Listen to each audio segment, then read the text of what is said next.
I'm getting a fucking headache here. Major's not the brightest star in the sky. Here you go. This is as alive as it gets around here. Hear the spring's cheerful hymn. Be yourself, strive and earn. face. Life, I love you, and hope you love me in return. Shut your face, you dumbass toaster! I'm sorry. All this chaos such is a causing my emotional algorithms to malfunction. Pioneer Nietzsche, you passed the Darwin test with flying colors. Tell me, what do you want to be when you grow up? A cosmonaut. What a splendid career choice. That would be cool. Well, I rather enjoy your attention, Major. Now, how can I help you? Do you have a memory?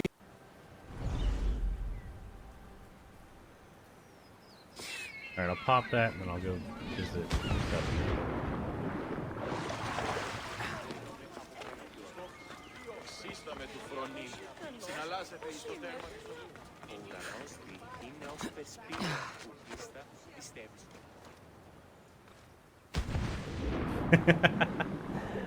That worked out way better than I should have.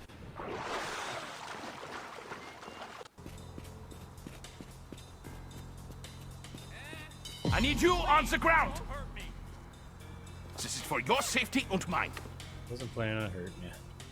Shit. Help me out.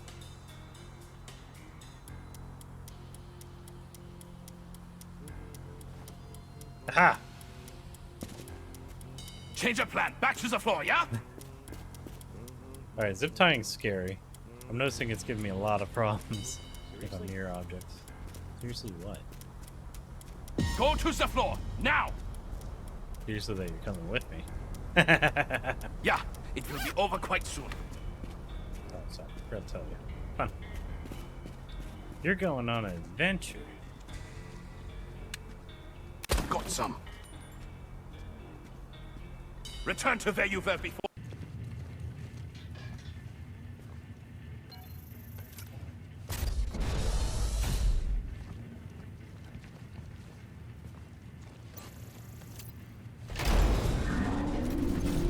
Hey, you! You wanna fight? You look like that puker from earlier.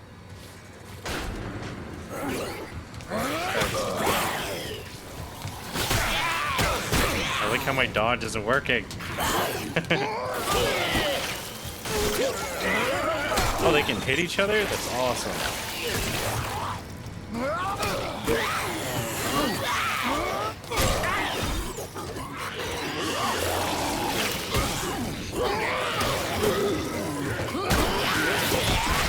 It's not blocky either.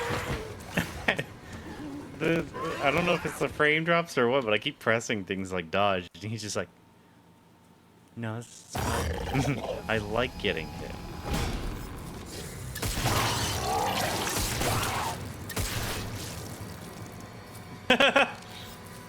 Alright.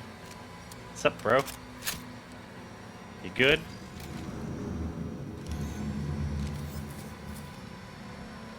Alright.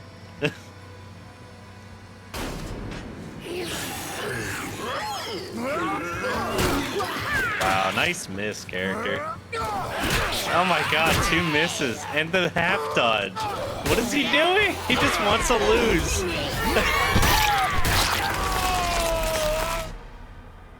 I like how it was supposed to eye gouge, but instead it was grabbing his ears. That was broke as hell.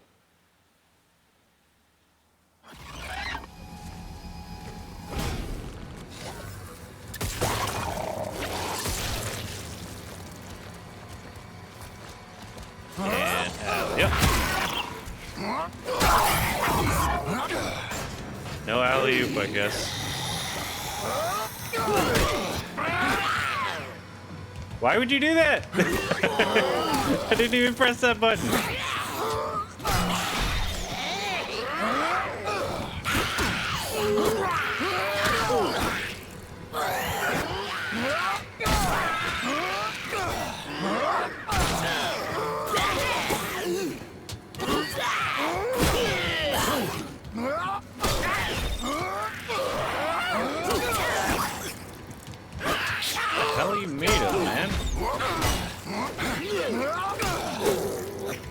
Alright, you gotta stop blocking. You're being a cheater.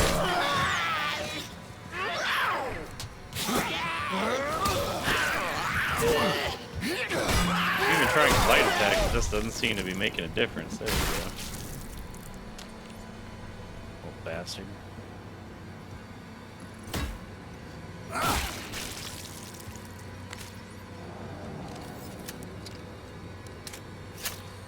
All right, let's do this.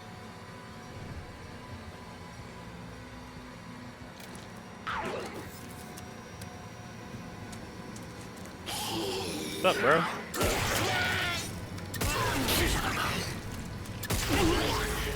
That's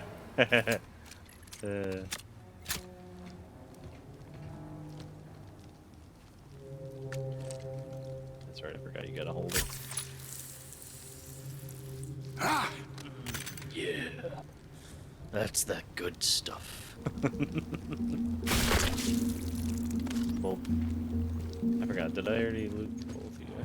I'm gonna guess yeah.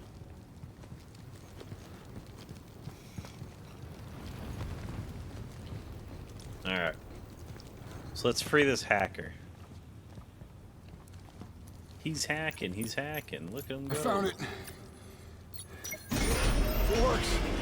Good. I'll be right there. Oh, there ain't no one here.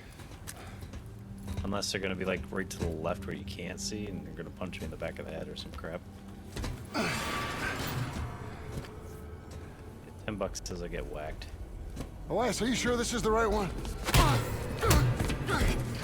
I got punched in the side of the face. It wasn't quite the back. Eliminate the gang lieutenant.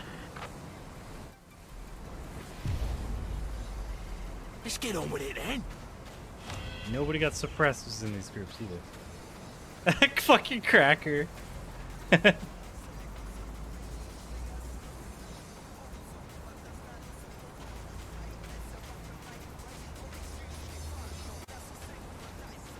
Yeah, fucking pricks are here. And that's for pouring hot coffee on my lap.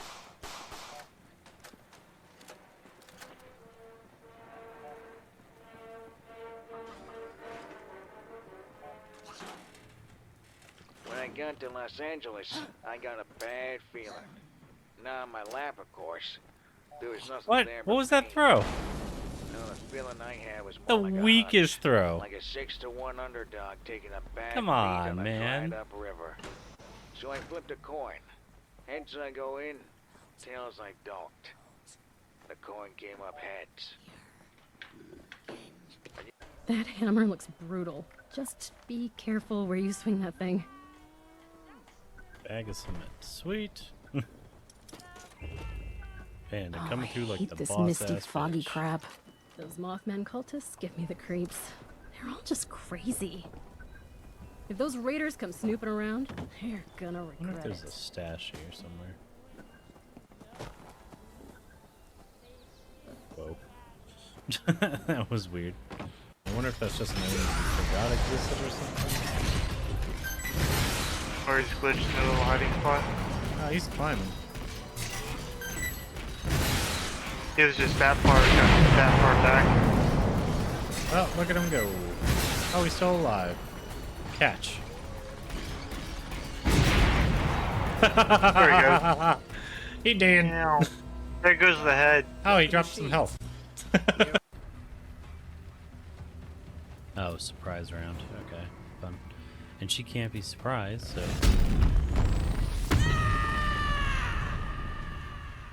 Knees high.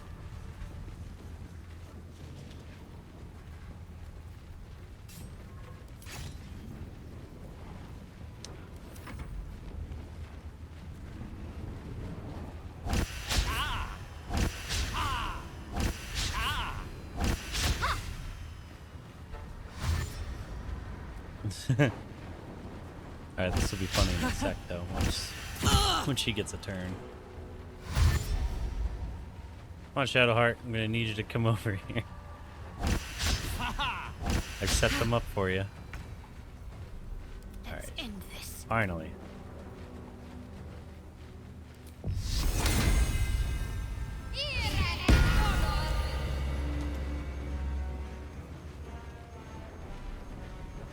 to keep going.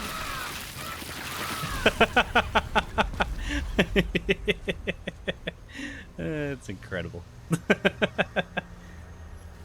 Get out, punks. I have a lot on my mind. And, well, in it. My best Laura Bailey impression. Spirit Guardians. Or no, that's more French.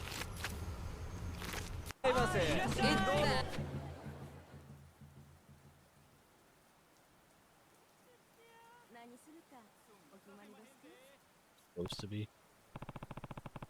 Maybe I should ask what Kanda Sensei looks like. Oi. Hey, you there? Huh? What is it?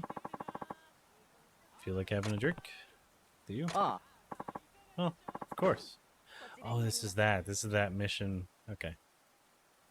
Where I'm supposed to escort the guy. Come a long way to be here in Kyoto, only to find myself drinking alone. Can you help an old man look less pathetic, son? I don't like turning you down. There's someone I'm supposed to meet. Wait, did you say you came a long way? Are you?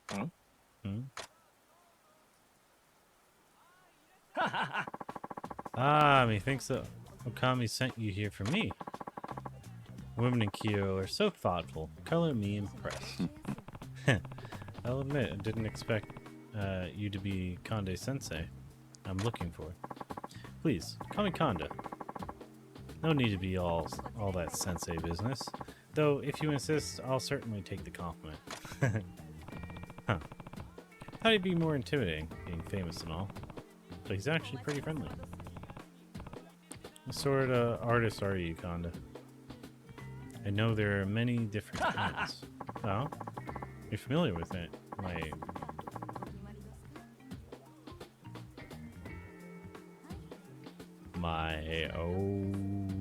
I don't speak French. I'm pretty sure that's a French word. What do you even say that? Alright, time to Google. Time to learn a new word. What kind of word is that anyways? O-E-U-B-R-E, right? Yeah.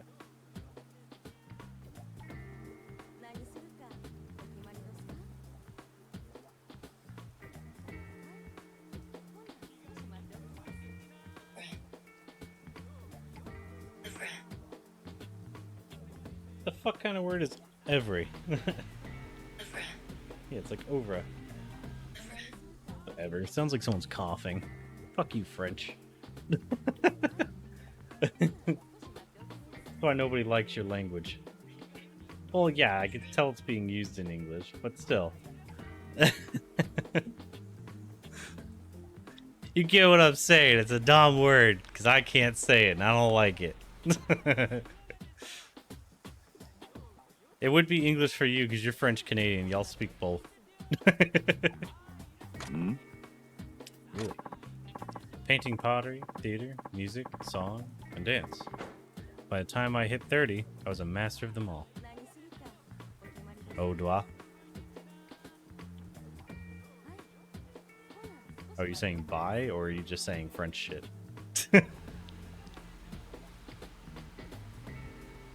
Oh wait, no, that's not au revoir. You spell au revoir differently. So what's that one? What's the horse part? And why's it got a big D in the middle? Mastered them all. That's impressive. It is, if I do say so myself. This old timer really must be something special. Huh? Hey, you know what? The singing bar, right here in town. I've been there. I've been. Really? Why didn't you say so? Let's get right over there. I want to hear you sing. I suck at these minigames so hard. No, figured it's a word you heard before. Well, part of the problem with a lot of language is I can read some better than speak, but others I have to hear the word to understand it in my brain. I don't know, my brain's weird.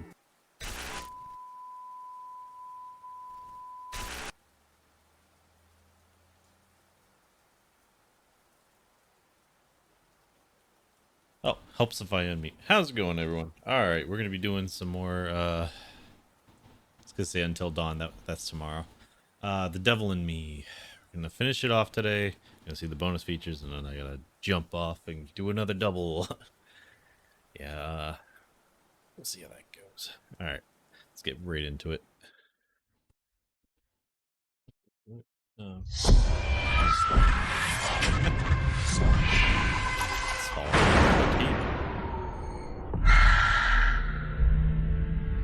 Alright, hopefully accepts the controller today so I can finish the game with the controller. That'd be nice. That'd be nice. Looks like it's full screen again, so that might be a good thing. I don't know why it's different sometimes. Also, I figured out yesterday I'm an idiot. Oh, nope, it does not want controller for some reason.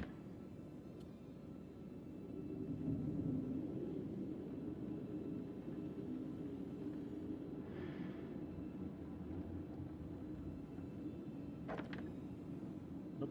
Alright, fine. Let me shut it back off. So I don't get confused. Alright, just gonna push it over there, right? Ain't picking up until after stream. Alright, let's go. Alright, we already looked at all this. Where am I? Give me my camera. Okay, so we figured out yesterday is... Ah, fuck! Wait, I thought we already did all this. Bitch. God damn, why am I gonna get re-scared? Okay, so maybe I didn't. Yeah. Yeah, Just a alright. stupid cat. I was not ready. I thought I could just look at whatever was inside. Alright, we read all this yesterday.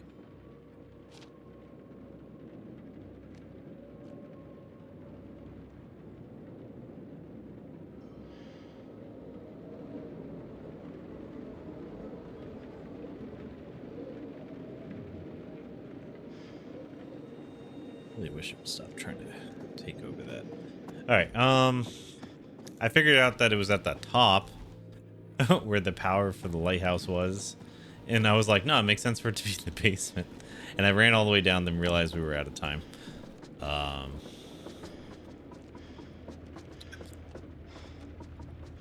believe it got me at the cat twice. Actually, it probably didn't get me yesterday, but it definitely got me today because I thought it was going to be empty. I was like, oh, there's something else in there or something.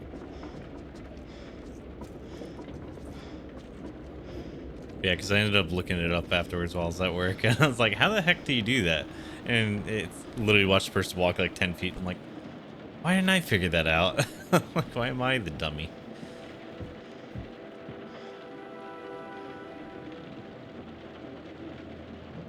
Okay, so it's already dead. No way.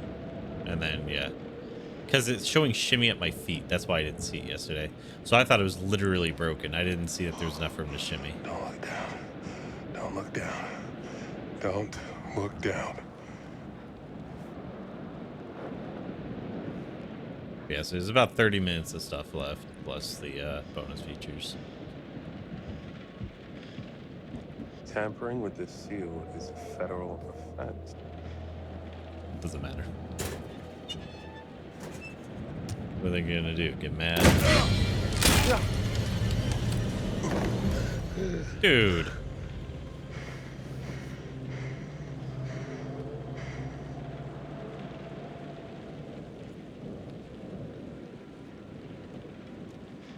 Alright, I guess we got it.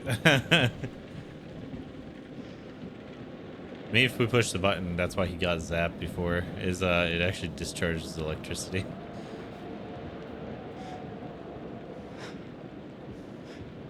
That was dangerous. Alright, I don't remember anything else being up here, because I thought it was another side like this. It's just absolutely destroyed.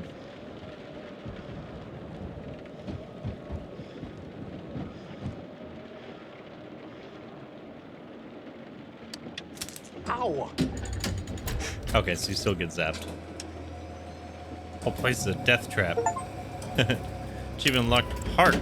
Mark got the lighthouse working.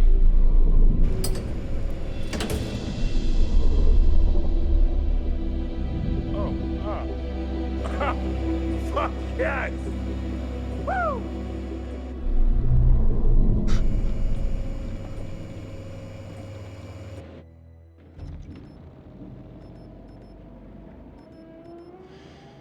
What's that noise?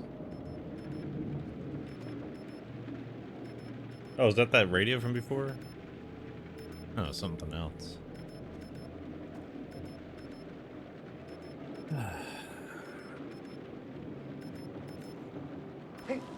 Hey, guys, up here. Kate, Jamie, I'm Look up here. behind you.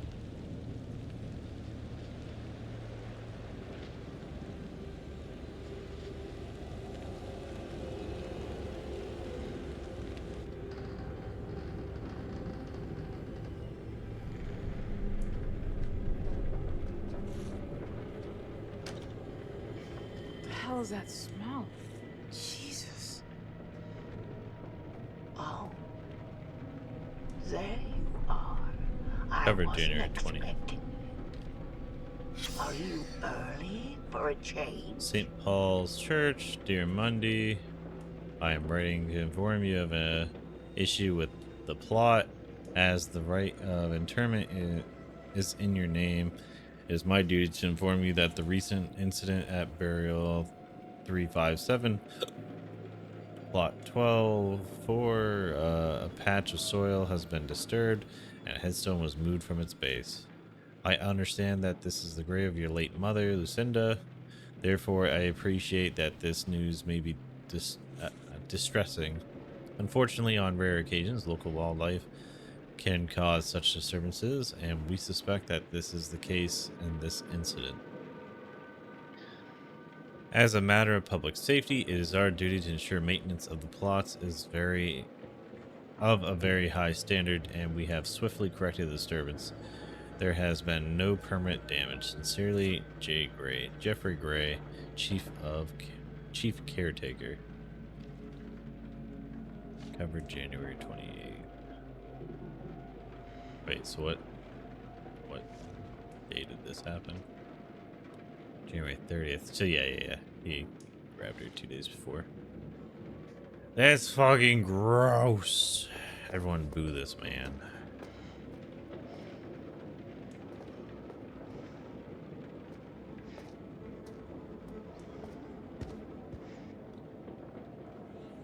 Nasty.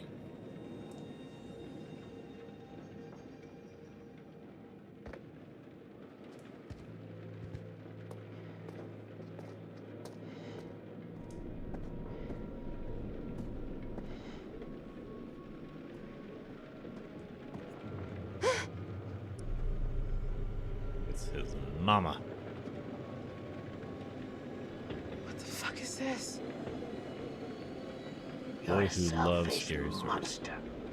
Always have been. Hey. Boy Who Loves Hey. Scary Stories by Helen Blake. Who are you? It's not a real person anymore.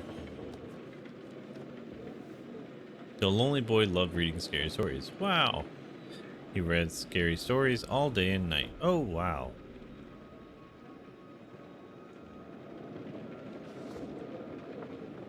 He lived with his mother, but she was very strict. Stop reading that book. The boy was sick of being told what to do. It's not fair.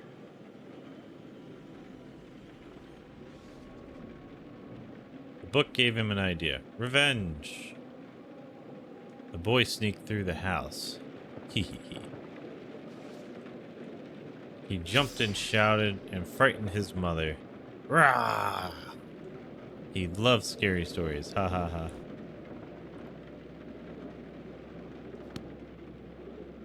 Right? You can keep that. Always right to your favorite page.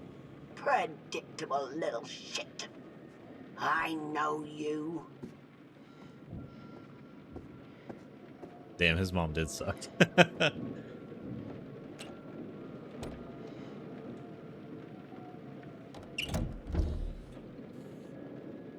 What was that?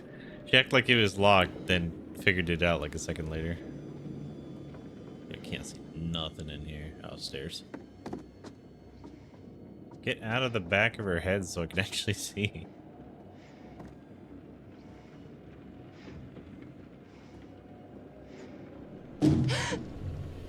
Oh, thank God. It's only you. Thank God. Alright, you see so Mark? we're all back together, I He's think. all right. He's trying to get that bloody light going. Mark? Please tell me you can hear me. Hurry up, kick the door. Why are you sneaking? Is he dead?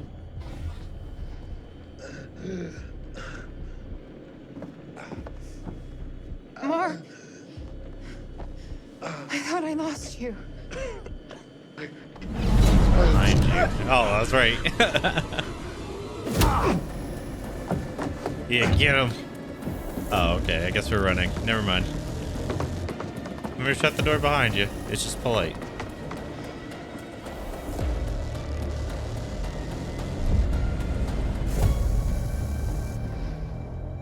Kate, no. Mr. Dumet? But that's not your real name, is it? Your real name is Hector Monday. Special Agent Monday. FBI. You Why are we joined the talking to FBI him? because you wanted to understand killers. You wanted to stop them killing. We know what Manny Sherman said to you. He was lying. Just an angry old man trying to make a legacy. Pretty standard serial killer behavior. We know about your childhood, the way you were treated. We know about the violence, the authorities turning a blind eye. We met your mother, Hector. We've seen the bodies. We know you're trying to preserve them, to fix them.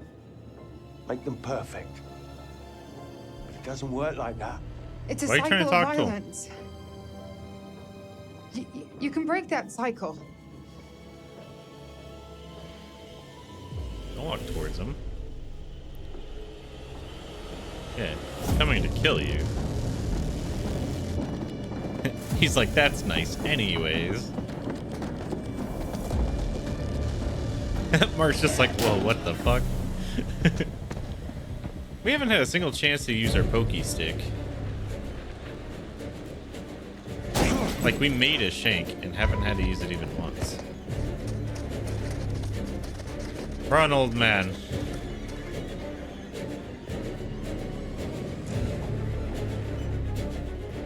I was like, man, he's really far back this time.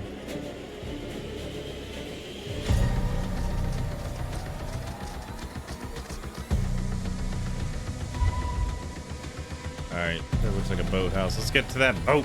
Got the nice keys. Let's get off this island. This island sucks.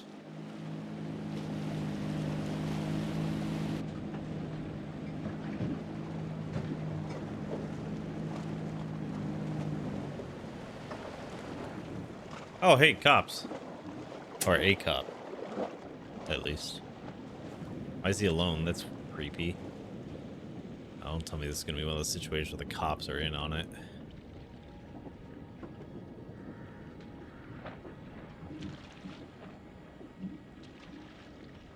What the hell? Oh.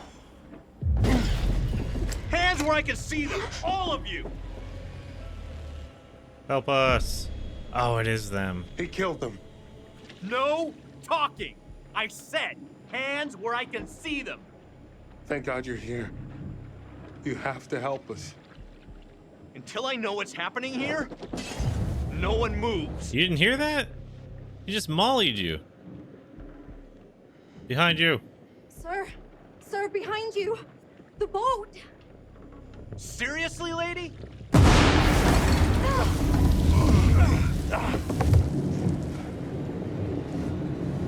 Don't just start shooting. Don't be one of those cops. Dude, look out. Ah, Glock hand. Christ!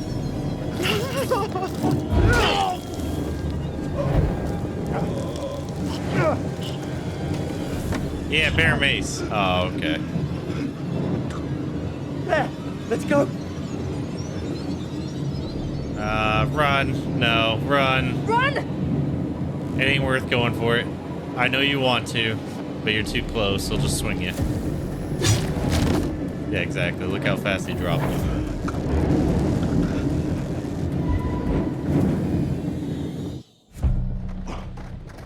Come on. Real life, I might have went for it, but yeah. This way. You just grab the whole hand and figure it out later. This should work. Come on, hurry. Oh, it's not working. Prime it. There. Yeah. Why are you pulling like a wuss? Stand up and do it, goofball. Oh, the dog lived. Hey, Connie. Oh, Connie, that's right. Come on. Come on, Connie. Stop standing there. Come on, Pop. Hurry up. Dude, literally do a squat over it and then stand while yanking.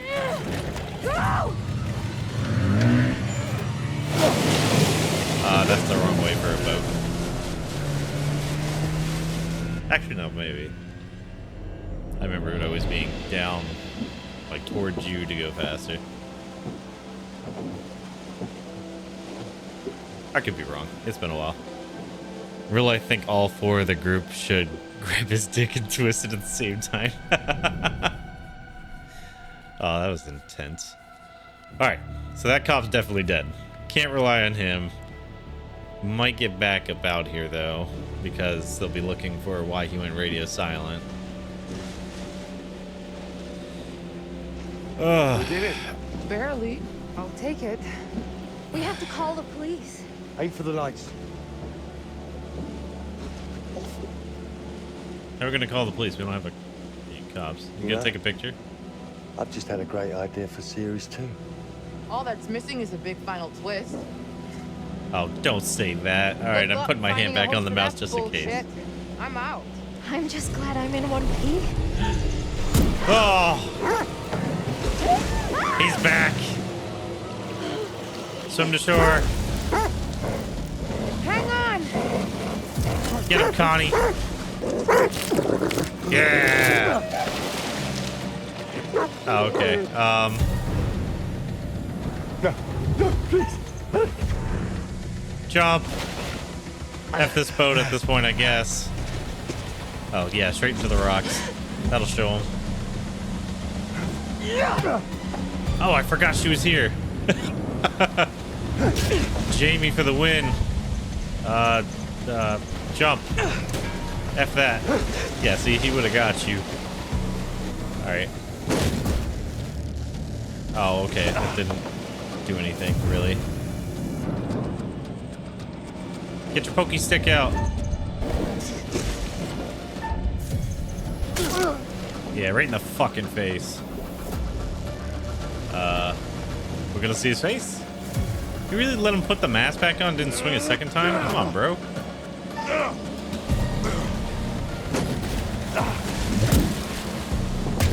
Oh no. Wait, isn't this from the premonition? Oh shit, he's dead. He's so dead. Oh wait, I forgot. You're here. Attack! Kill him! Something. No! Oh, come on, Kate. That was weak. And why didn't Mark move during that at all? Oh, okay, an anchor. Can I grab it or something? Come on, Kate. Get up or something.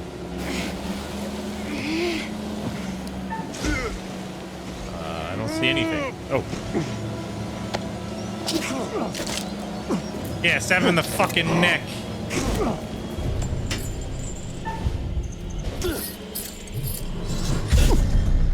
I finally got to use the shake. Oh yeah, he's effed. Oh, what?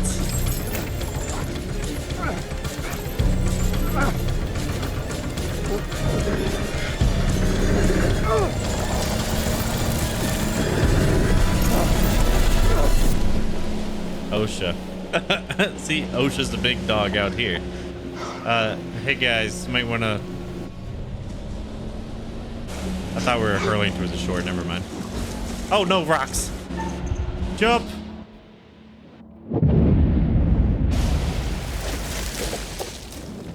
Oh, this feels like Friday the 13th at this point. Oh, everyone lived, I guess, for now. Oh, is he gonna come back? Is that... Oh, I was waiting for him to be like, mine.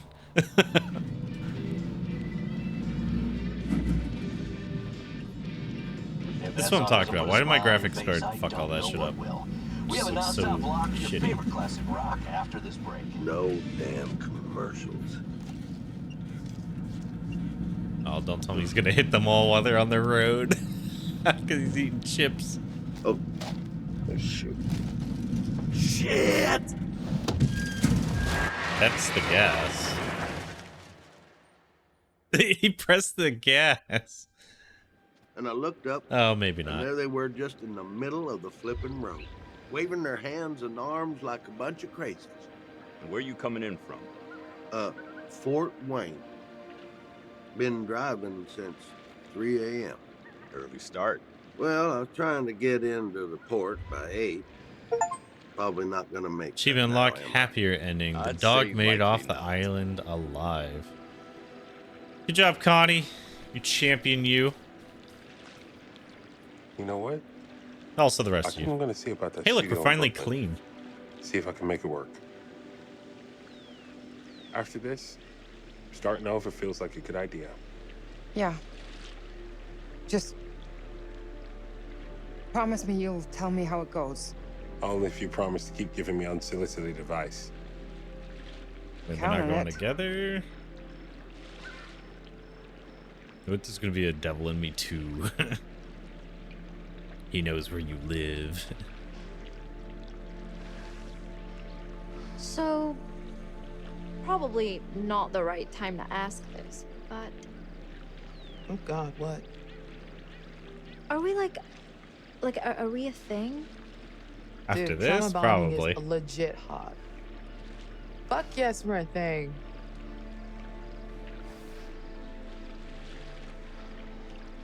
Hey, I think you dropped this when you were running for your life back there.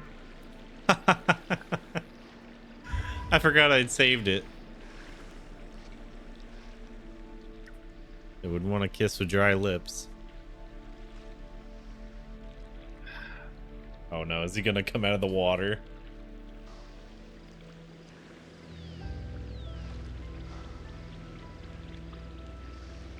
I don't see it. Whatever it's trying to show us. Need a smoke, buddy? Nah. We quit. Actually, you know what? I'm trying to quit.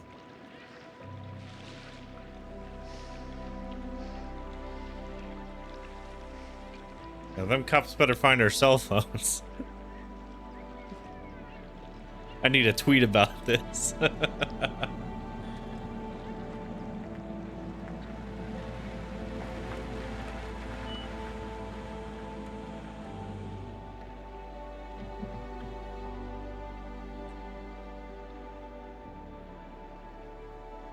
So we're trying to get a story, but it turns out we are the story now. Fun. I'm just waiting for him to pop up. Until there's credits. I don't believe it's over now.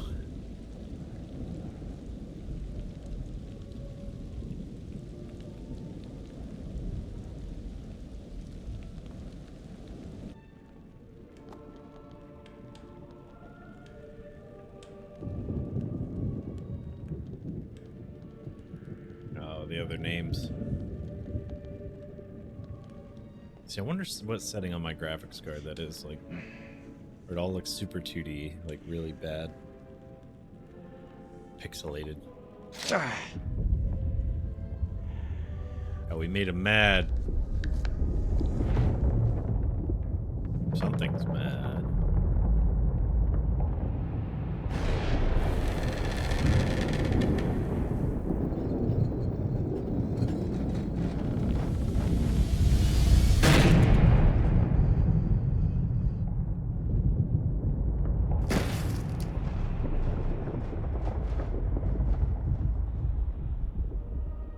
Oh, you're here. All good things must come to an end, but how good was the end for our crew? Hats off for keeping all of them alive. That's so rewarding for you. Has the experience changed them? Kate had a secret. She was traumatized by something that happened a long time ago, but she faced the thing she was most afraid of in the whole world and survived. Jamie learned that she had to trust other people and work with them, and to care for them. Mark had to stop waiting for people to tell him what to do. He had to make his own way in the world. Yep. Hopefully Erin showed everyone that though she might be easily spooked, she found immense courage when she needed it the most. And it took courage to act on the feelings she had for Jamie. And Charlie finally understood that leadership is more than ordering the team around. He had to treat them as equals and let them take the lead when the time was right.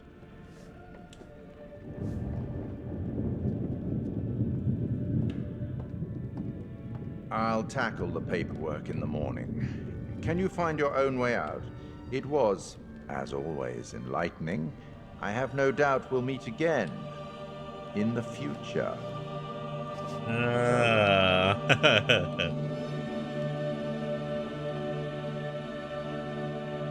I see what he did there.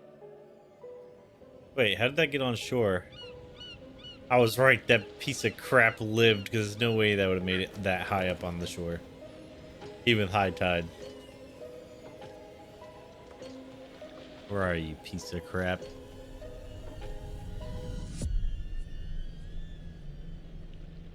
Yeah, okay.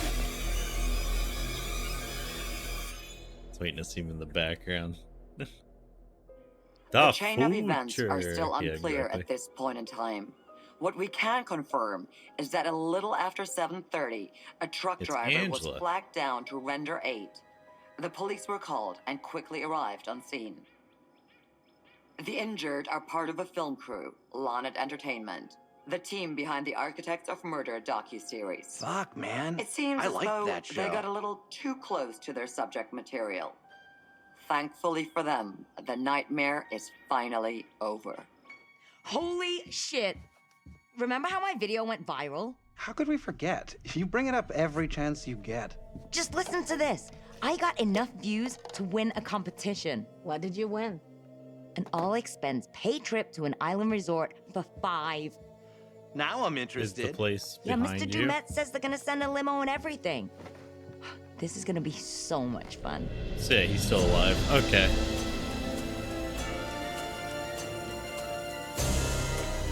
Or there's more than one, like I said. And that's the second location. Ah.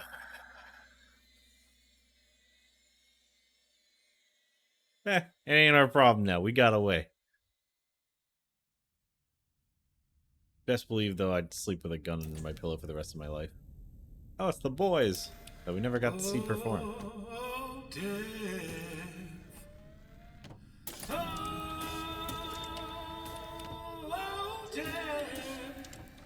Won't you spare me over to another?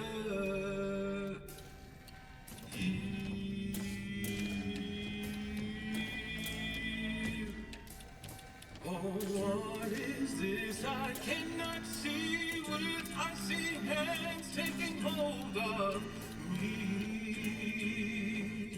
Oh, death, none can excel. I open the doors to heaven and hell. Yes, I have come to get your soul and leave your body and leave it cold. To drop the flesh from on your frame, the earth and worm both have their claim. I said, oh, death, oh, death, won't you spare me over to another eve?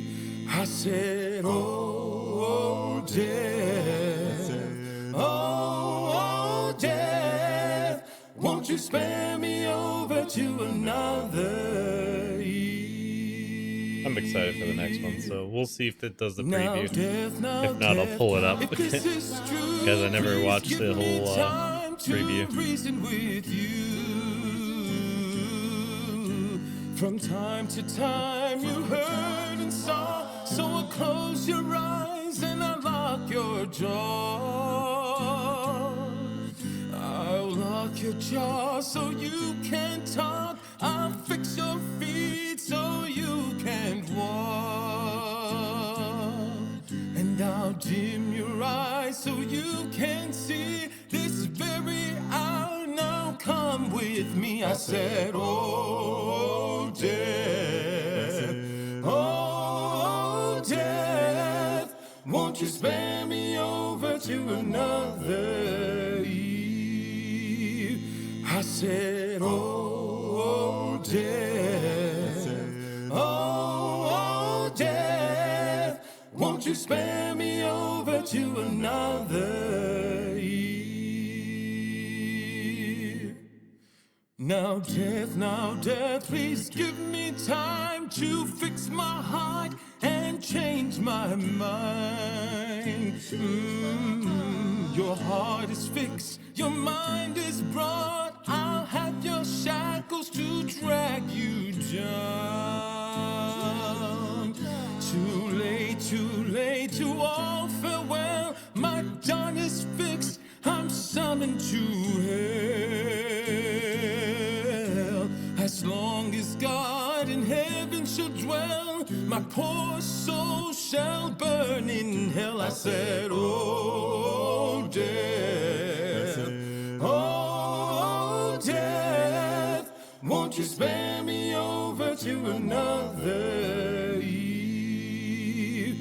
I said, oh, death, oh, death, won't you spare me over to another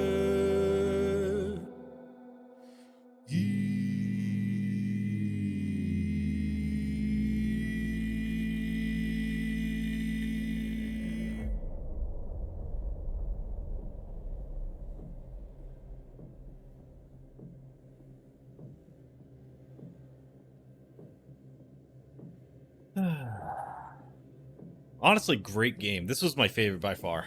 Like, the controls, too. But I enjoyed, I think House of Ashes a little more in certain ways, but overall, definitely goes to Double in Me as my favorite.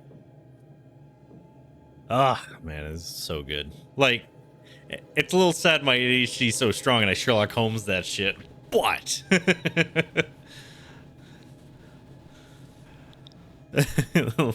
Like, that motherfucker ain't breathing. Who gives a fuck if you kill it?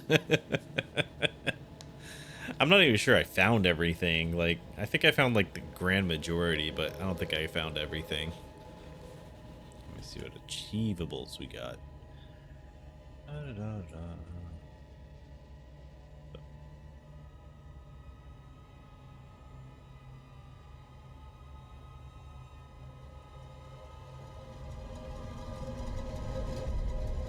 So 9 hidden achievements.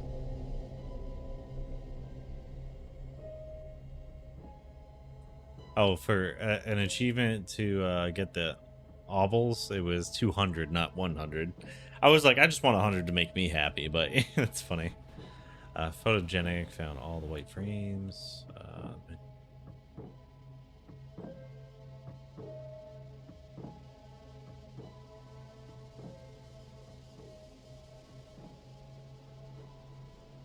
So the ones that we could have got that we didn't because we're too awesome is unhappy ending, no one survived, and happy ending, everyone survived. I think we'll get that one in a sec, along with hope you enjoyed your stay, just completing the story. Yeah, I like these games. These kind of remind me of Telltale games, like old school Telltale games where they kind of was first kind of figuring out their formula before they became the literal same game, just different skins. From what I hear. Y'all know I stopped playing Telltale once after, what was it, the wolf one? What was that called? Anyways, the one with where you played as Bigby. I think that was the last one I touched. At some point I want to actually go through them though. I want to do like the Borderlands game and stuff like that, because I remember playing that one on my phone back in the day and it was amazing. Like, it's so good. And I guess more had come out for it, so that would be fun. Okay, so I think this is the preview for the next one. This is Commander Stafford. It is, okay. The forward reconnaissance vessel Cassiopeia. After successfully rendezvousing with a Charybdis marker, we have detached the booster ring and spurts are high as we make our final approach to Tau City F. The ship has suffered a hull impact, but damage is minimal, and our technicians are restoring full functionality. This is Thomas Carter. Something's wrong with Sims. She's trying to kill me. I think... Our next transmission will be broadcast from orbit around humanity's future home. Staff it out. Directive 8020. When though? When? Tell me. Achievement unlocked. Happy ending. Everyone survived, and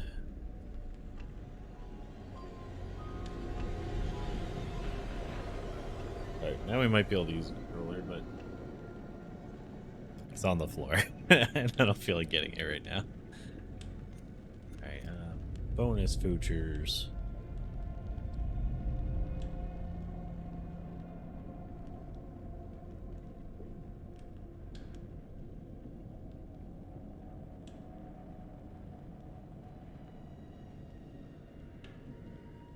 Oh, I unlocked everything. Okay. So that'll be fun. Alright, interview with Jessie Buckley. I think she's the redhead. My name is Kate Wilder. I've got a master's in criminal psychology. I'm an investigative journalist and hope to make a difference. Hey, we're here with Jessie Buckley to talk about Supermassive's brand new game in the Dark Pictures Anthology, The Devil in Me. So let's start at the beginning. Tell us a bit about the character that you play. I play a character called Kate Wilder, who is a presenter. Oh, they should have stuck with their real accent. Who are doing a show about the serial killer H.H. Holmes. America's first serial killer confessed to 27 murders. The number grew significantly. Nearly 200 lives. I'm a serial killer documentary watcher. Is that your jam too? Yeah, I'll watch a serial killer documentary. Right? It's really relaxing. Like, okay, cool, yeah, I can it's chill kind out. of fascinating why we're all addicted to kind of those stories. We need a plan. Forget his games, traps, all that bullshit. Think about the killers we've covered. There's always a weakness. I'm not playing detective, I just want to survive. Playing detective is how we survive. So what interested you in the role of Kate? Well, to be honest, I've never played a video game in my life, and I had no idea what the hell the world was. Oh, wow. Okay. So that was firstly why I kind of was like, oh yeah, that sounds new and fun. And yeah, and then I read the script and talked to Alita, who's our director, and it seemed like a really lovely thing to be part of. Oh yeah, this was and filmed during something COVID, new and that's fun. right. And I can't believe how they create this world. And action. You know, usually I just get a script and it's like 70 to 100 pages long, but there's like 300 pages in one script. It's unbelievable. So as you kind of mentioned, the game has multiple branching paths, so your character could end up in any number of situations. What's it like to film a scene, you know, multiple times with different endings? What I've found is like you can only be in whatever strand you're in at that time and figure out the emotion of it at that moment, because then you can offer up something completely different when you go into a different strand. And it's a very immediate that was the scene where I thought we were going to lose which her. I guess is also what a player I fully thought I was going to mess it up as well. So I just kind of try and keep my head in where we are right there at that moment. And if I was trying to think of what was happening in the other strand, it would be a disaster. It must be really hard, yeah, because you kind of have this mapping, I suppose, in your brain Page. of what, What what the outcomes like could be, and then just trying to stay in that moment. It's very interesting stuff. So many things can happen to characters in the Dark Pictures anthologies. How do you make sure that Kate is always Kate, no matter what she's kind of faced with? Well, I guess before we started, we did a big read-through with everybody, so it was good to kind of get a handle on who she is in the context of the environment she's in, but also the relationships that are in the world as well. It just kind of reveals itself from the script, and I just kind of let her run free and see what That's so cool, happens though. to her. Yeah, I don't think anybody has continuity in themselves. I don't anyway. It must be very difficult. Yeah, really difficult. And that's it. I guess it's quite good fun to then go, okay, let's go with this and see where we end up. Well, I think also Kate lives on the knife edge of she has a genuine obsession and curiosity about serial killers. So there's part of her that's kind of running towards it and part of her that's running away from it, you know, and all of them have come to be curious about H.H. Holmes, but also with that, you're kind of living a real life horror as you're going into this world. So, come on, Charlie, what do we know about this guy? And everybody's fantastic, and they're all such distinctive people, you know.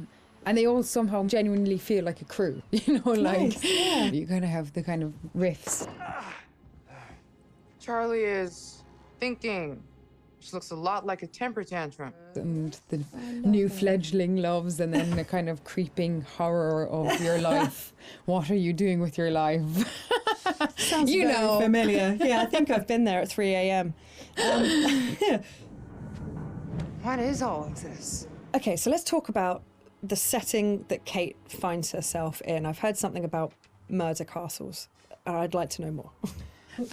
So the production company that Kate works for, Lonnet Entertainment, they get a mysterious call from a stranger who says that he's basically made a replica of H.H. Holmes' murder castle. Wicked. And invites them to come and document it because he knows that they're interested in serial killers.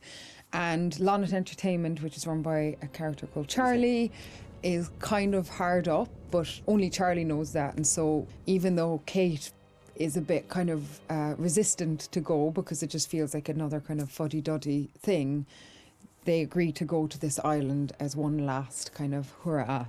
It sounds like absolutely nothing awful is going to happen. It sounds like a perfect setup. I'm going to have a cup of tea. Delightful. Yeah, lovely island. Very nice. Look! Years are the wine that fill the cup of time. So in the game, you've got quite a limited inventory. Which items would you take into the house if you could take anything? I'd probably take, I think, look, all these mad people are just in need of a hug. So I'd probably take a bottle of wine and just be like, mate, let's just sit down, have a glass of wine, talk about what's going on here. Get Charlie's fags. Come here. Let's just calm down. That's my weapon of choice. I'd kill him with kindness. Well, you could at least start with the wine, and if that doesn't work, you've got the bottle. So I mean, it's perfect. You're done. And if not, I could just drink it myself and have a lovely time. Some kind of belt with 3 or 4 of them attached. Off you go. It's all going to be fine. And if it's not fine, you're not going to know about it. Yeah. Done. Perfect. Good choice. Think it's okay if we pour some wine? God. So if you guys didn't know, So you've mentioned the chase scene with the other girls. Was that fun? That genuinely was fun to be running and scared and all of that? Disney Plus yeah, has it's always fun. I mean, I think Halloween everything's section kind right of fun. now. So if you want to get into the spirit. So thank God it's not something that happens regularly in your real life. So when you get to be part of something where it's super heightened and surprising and otherworldly things can happen, and you've got these 2 excellent kind of birds beside you who are like fighting off the demons, and you're genuinely scared and you're kind of doing it together, it's it's brilliant fun. Move your ass! Go! I've been around mocap. I've seen mocap. It fascinates me.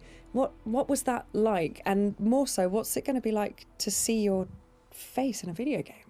To wear a mocap is like, I mean, you just feel like you've got a huge nose because you've got this cycling helmet on, but then it has a huge beak at the end where there's a camera.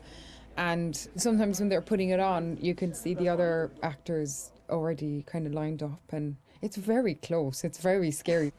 No! You're gonna kill me! But yeah, I think it'll be super interesting. I don't know, maybe I'll look a bit better. They'll doctor me off or something. Kate's just a better version of me. Yeah, it'll be really interesting. It's going to be very cool. As far as, let's say, traditional acting versus video game acting, what were the differences? Was there a huge kind of difference between the two? I'd say the main difference is just the speed at which you work when you're making a video game. You still have the same intention, and narratively it's the same kind of experience, because you're creating characters together and you're creating a world together, and our wonderful director is like interacting with us as a film director would.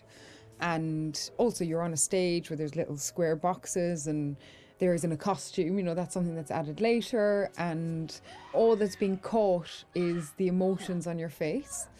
It must be quite intense when it's just focusing on your face. That must be a real, like, I don't know, like intensive experience. Although, to be honest, like, the scripts they're really good, and so I don't really try and think about that too much, whatever the situation. I think if I did think about it, it would be an awful disaster. Yeah, I wonder if there's going to be one down the line where it's all the celebrity cast members, like the really big actors, actresses that are like the special interest. We need a plan.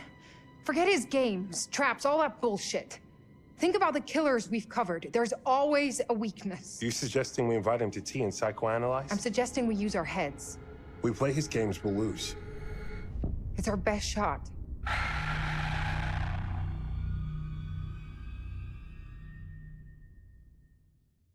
Yeah, they had to end it the way they did, I feel like. It couldn't have had him just be dead. That would have been lame. But at the same time, I'm like, oh man, they had to do it. It's a trope. America's first serial killer.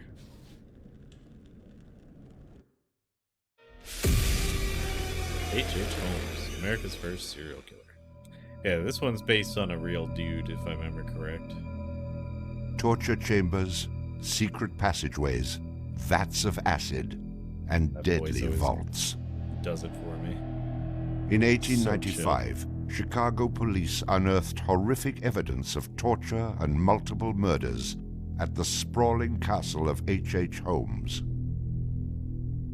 Masquerading under the guise of caring doctor, kind husband, and prominent businessman, H.H. Holmes was a contemporary monster, designing his buildings solely for the disposal of human bodies. Torture Doctor, Monster of 63rd Street.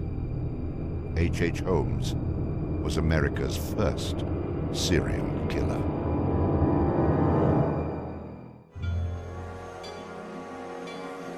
Just south of Chicago, the suburb of Inglewood was thriving with commerce. The train station itself had 9 leading lines of railway and over 100 trains stopping there every day. No other suburb of Chicago had this luxury. Dr. Henry Howard Holmes. A pleasure to meet you. Arriving in Chicago, Holmes finds work immediately at the E.S. Holton drugstore, located at the southeast corner of 63rd and Wallace in Englewood. Several months later, Everett Holton dies of supposed natural causes. Then Claire Holton, his wife, disappears after selling the drugstore to Holmes. Owning the drugstore, Holmes had a steady flow of cash. He would often purchase and resell goods and properties under his numerous aliases. In addition to scamming creditors, Holmes obtained his funds from other phony inventions, such as a mineral water elixir, which in reality was obtained from the city's water supply. 1888, Holmes secures a lease on the vacant property across the street from the drugstore, the southwest corner of 63rd and Wallace. It is here that Holmes will make his horrific dreams come true. He will construct a building for which the entire world will remember him. Fantasies start very young, and so what he did then was he took a step furtherance of his fantasies to make it reality.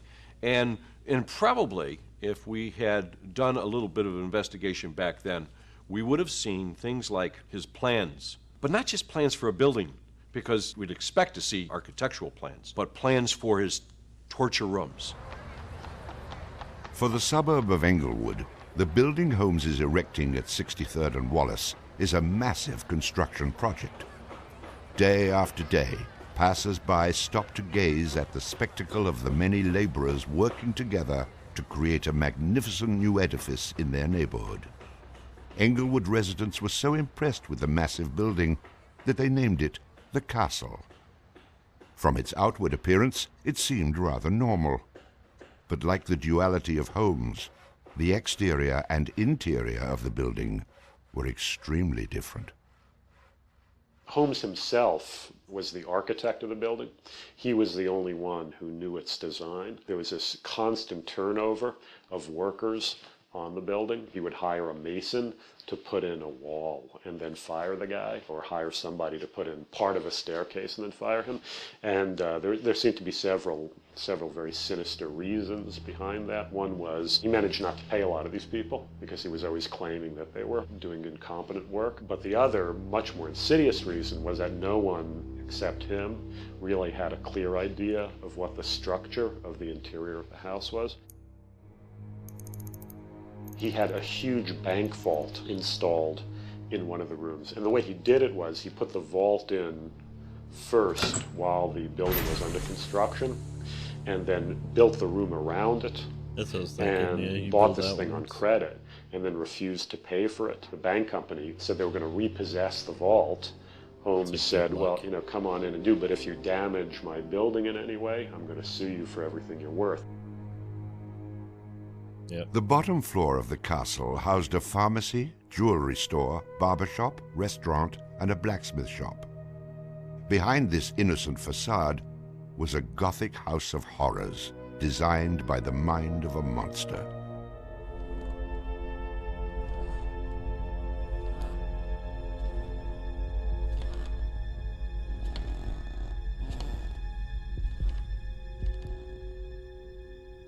The third floor seemed innocent enough, containing rented rooms, legitimate offices, and Holmes's own bedroom.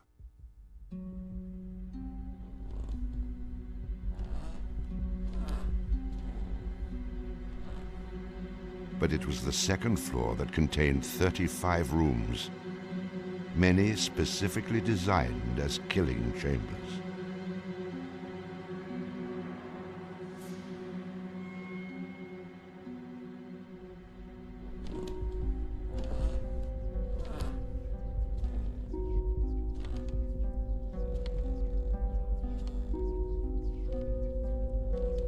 Disorienting unsuspecting victims, the labyrinthian construction contained numerous staircases and doorways that led nowhere. That's really cool, though. I mean, it's horror, you know, but it's also neat, because I would like that house for other stuff, like not killing people, but just being a haunted house would be neat. It's like, oh, you open a door, there's a brick wall there, ha ha ha ha. Like, for a quick method of hiding a victim's body, a concealed greased chute and trapdoor led directly into the basement of the castle. Yeah, like where Mark ended up.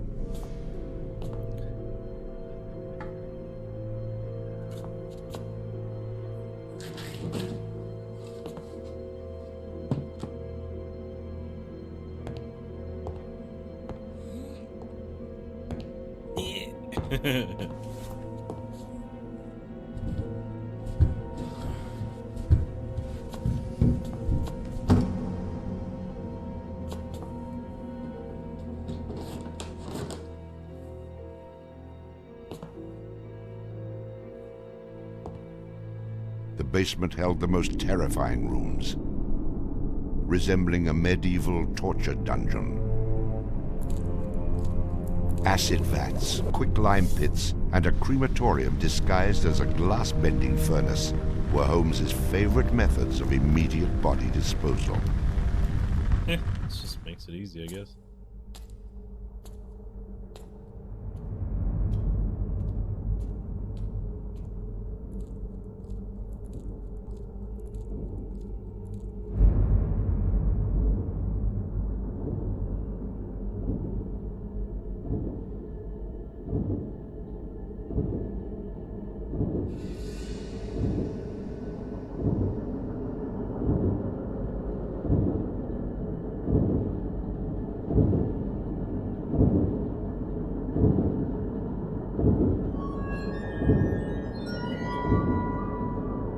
After cleaning and mounting their bones, Holmes would profit from his victims by selling their skeletons to local medical schools and universities.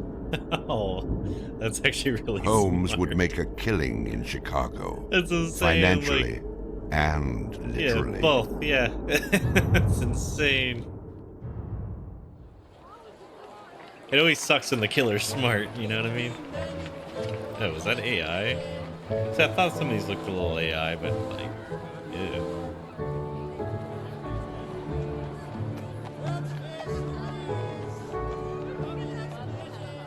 May 1st, 1893, the world's Columbian Exposition is open to the public in Chicago. Spanning 600 acres, sprawled out along beautiful Lake Michigan, the magnificent fair is a monumental sight to behold. Over 20 million people from around the world would attend the dazzling World's Fair between May 1st and October 30th, 1893.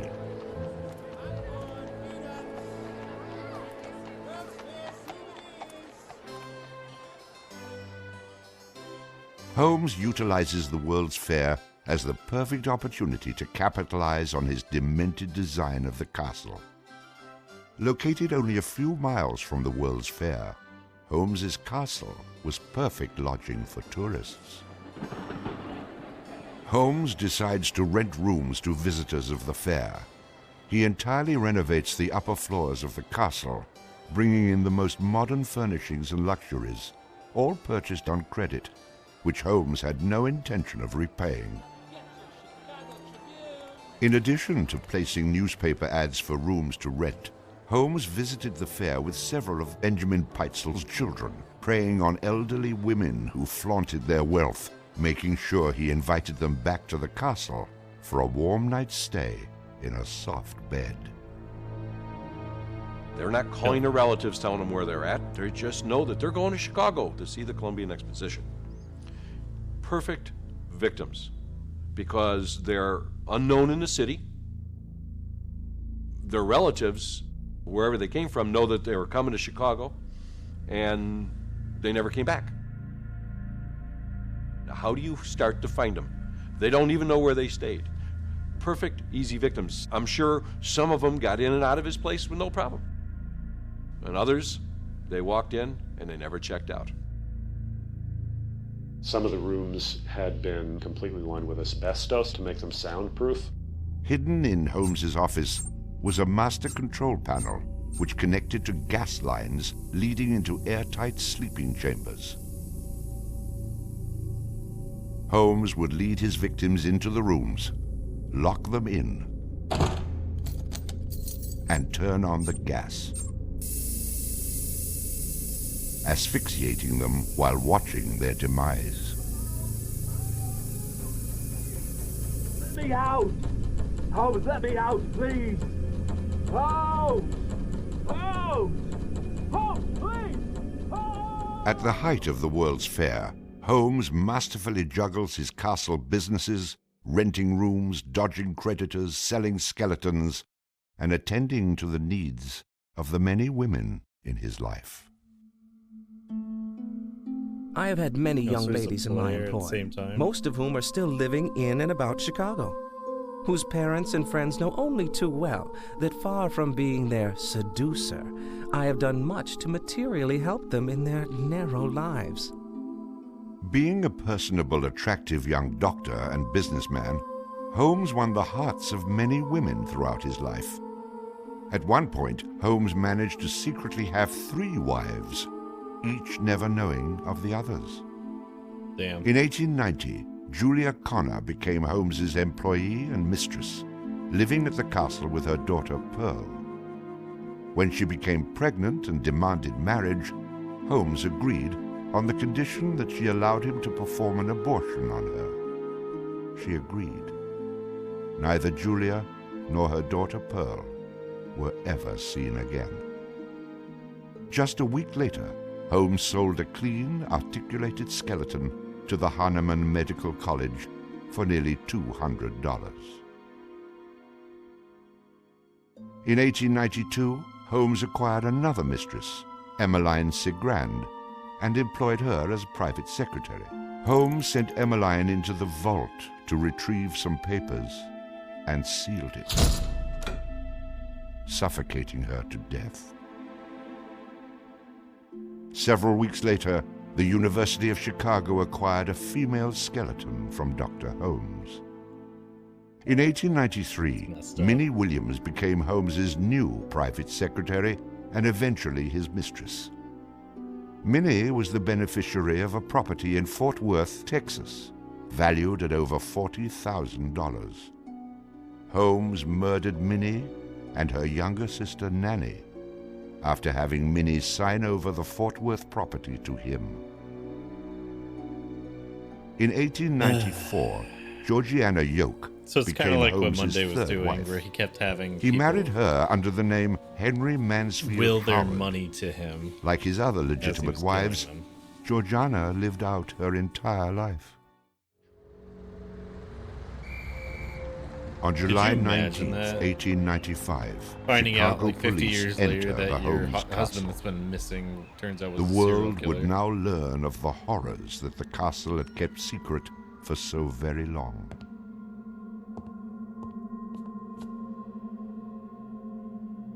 As disoriented detectives and police searched the upper floors of the castle, the true depths of Holmes's evil were waiting in the basement.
Among the death devices in the basement of the castle, investigators find piles of mixed human and animal bones, bloody women's undergarments, and a wooden dissection table saturated with dried blood.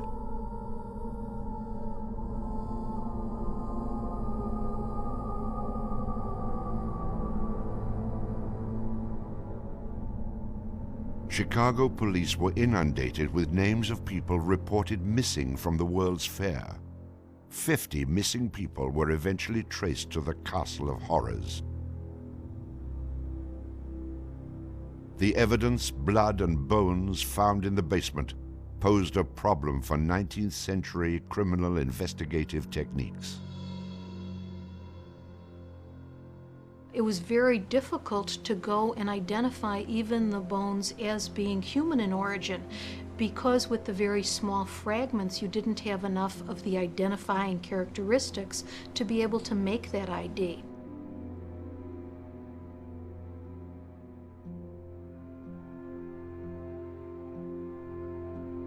The world is now calling Holmes the Monster of 63rd Street, Torture Doctor, and the Modern Bluebeard. Overnight, Holmes transforms from arch-swindler to arch-fiend. A Chicago journalist calls Holmes a multi-murderer. The Holmes case generated this incredible amount of national attention and really international attention.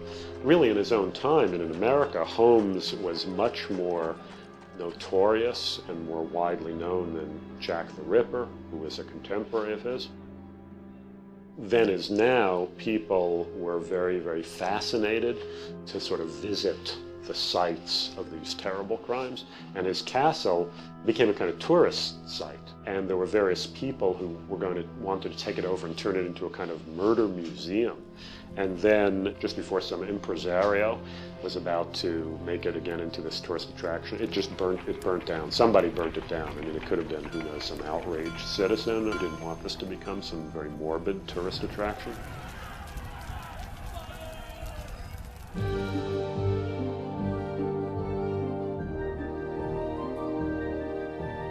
Holmes's trial was kind of the O.J. Simpson trial of the day. It just generated this huge amount of publicity. The case had become a kind of national obsession. Of course, there wasn't CNN or Court TV back then, so it couldn't be covered quite as relentlessly, but it was covered very, very extensively. There were true crime books and pamphlets and all kinds of stuff.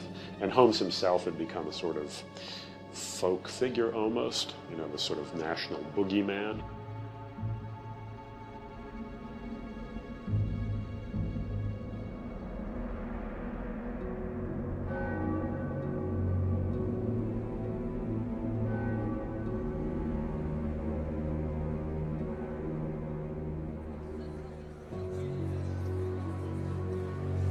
The courtroom fills for the final verdict to be read. Holmes becomes extremely nervous when not one of the jury members looks at him. In his entire criminal career, this is the moment Holmes never believed would occur.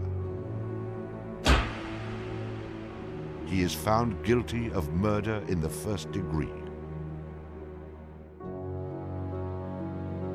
Herman Webster Mudgett, alias H.H. Holmes, would be hanged on May 7th, 1896. Oh, my birthday. Nice.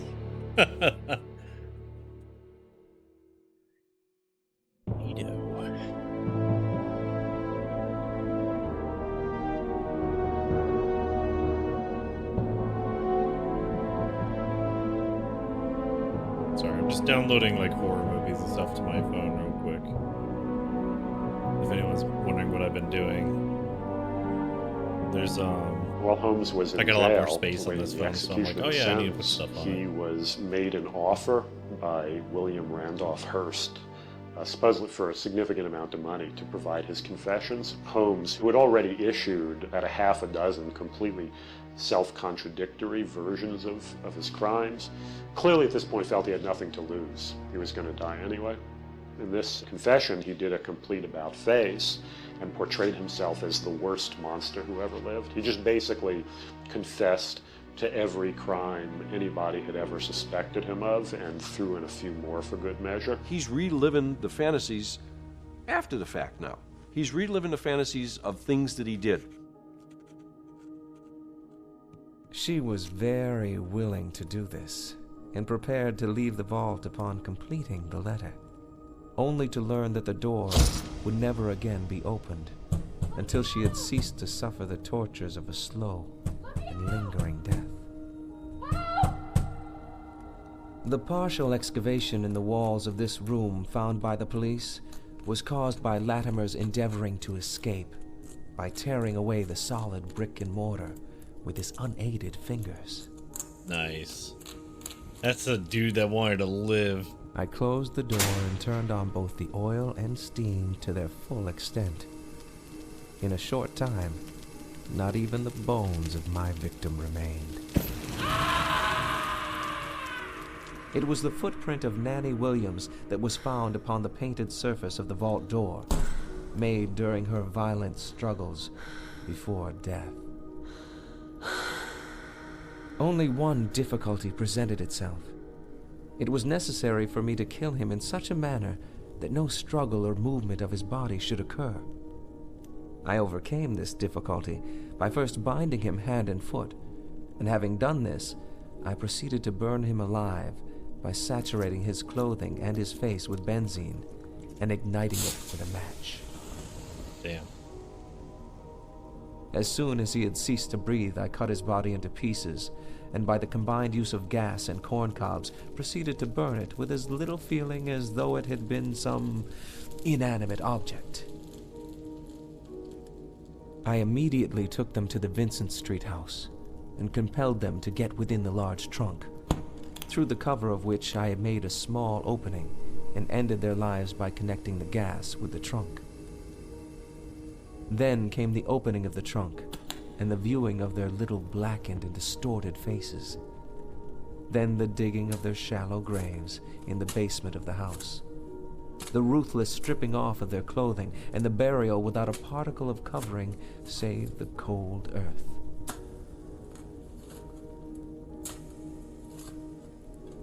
I am convinced that since my imprisonment, I have changed woefully and gruesomely from what I was formerly in feature and figure. My features are assuming a pronounced satanical cast. My head and face are gradually assuming an elongated shape. I believe fully that I am growing to resemble the devil.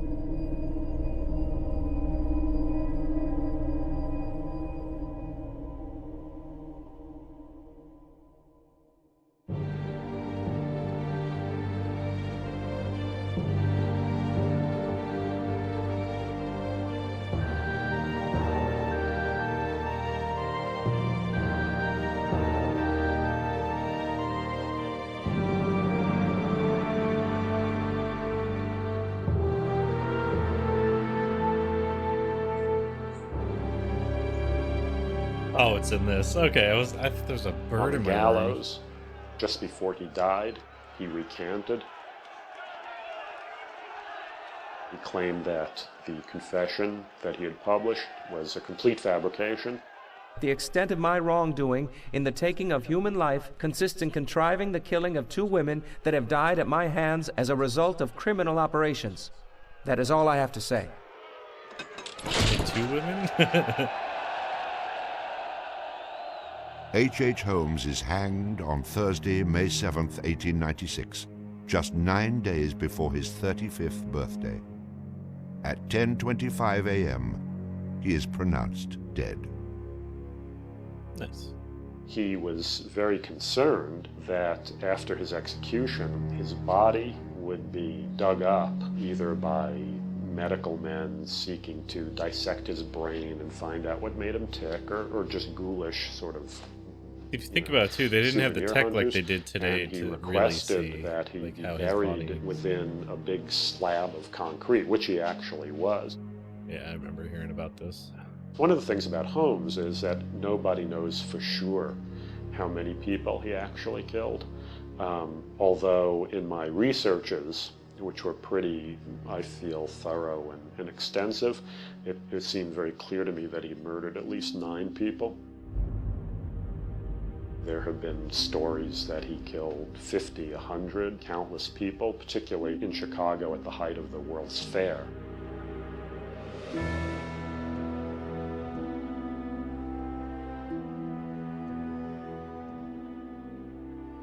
How many people did Holmes actually murder? All of them. Most likely, no one will ever know. Holmes and the many other people that came in contact with him are long gone, having taken the answers with them to their graves. I was born with the devil in me. I could not help the fact that I was a murderer no more than the poet can help the inspiration to sing.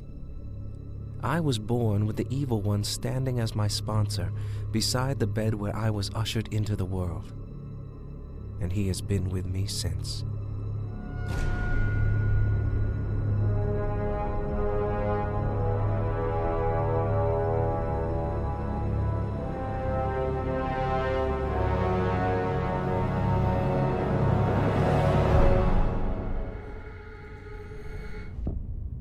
Pretty good. Little doc for it. Yeah, like adding a bunch of stuff to a list. I'm downloading like things that sound good and gotta go to work soon. But we're about done, so. I think we're on this one, right? Making of a murder castle. So, what do we know about this guy? He's rich, he's a recluse, he's obsessed with H.H. Holmes. We're going to a property he inherited from a relative. Some of the rooms are full recreations from the murder castle. Dumet has blueprints, documents, artifacts. Totally sane, I'm sure. There are various elements we knew we wanted to explore when designing the hotel. From developing areas and set pieces that generated a constant sense of uneasiness and tension, to memorable track rooms that forced the player into frantic life and death decisions. I'm so sorry.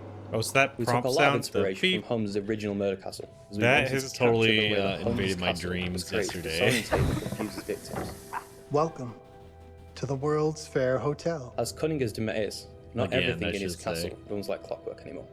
His operation has become so vast that he can't maintain everything, and the Lonic crew have turned up at just the right time to exploit that. The production design for the hotel needed to reflect the original design, utilising a Victorian-style facade and castle turrets, interiors with ornate mouldings and panelling, being made larger to accommodate the game's intention to be used as a vast labyrinth to create fear and horror. This included the hidden rooms, sliding walls, trapdoors, and secret basements, but with extra central monitor rooms and death rooms, all hidden from the guests, providing multiple layers and multiple levels to explore, unveiling the horror within. Special attention was given to the design of the areas such as the lobby, the bar area, and the dining rooms to provide an authentic, believable Victorian hotel, bringing a feeling of magnitude and foreboding to intimidate the player. Guys? Is that you?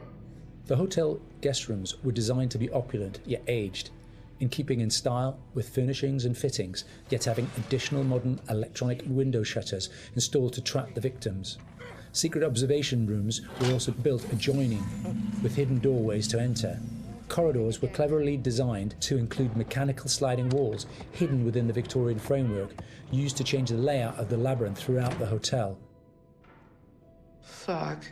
The murder inventions designed within locations included the suffocation and crushing rooms, furnaces, and acid baths. The monitor room was a newly constructed area, deep within the core of the hotel. This room allowed Dumet the full control of the labyrinth and its workings. In The Devil and Me, we make use of a range of mechanics new to the Dark Pictures series to help convey the unsettling mood and threat of the hotel. With an expanded focus on exploration, the player spends a lot of the time exploring the hotel's labyrinthian corridors, and as each character revisits a shared area, the feel of it changes. Each character has their own unique light source. Erin and Jamie, as the practical sound and lighting techs, have fairly straightforward torches, with Erin's directional microphone providing an additional small light when in use. Mark, the camera operator, has his camera flash, lifting the darkness in short bursts and providing mini jump scares as the player suddenly sees something out of the gloom.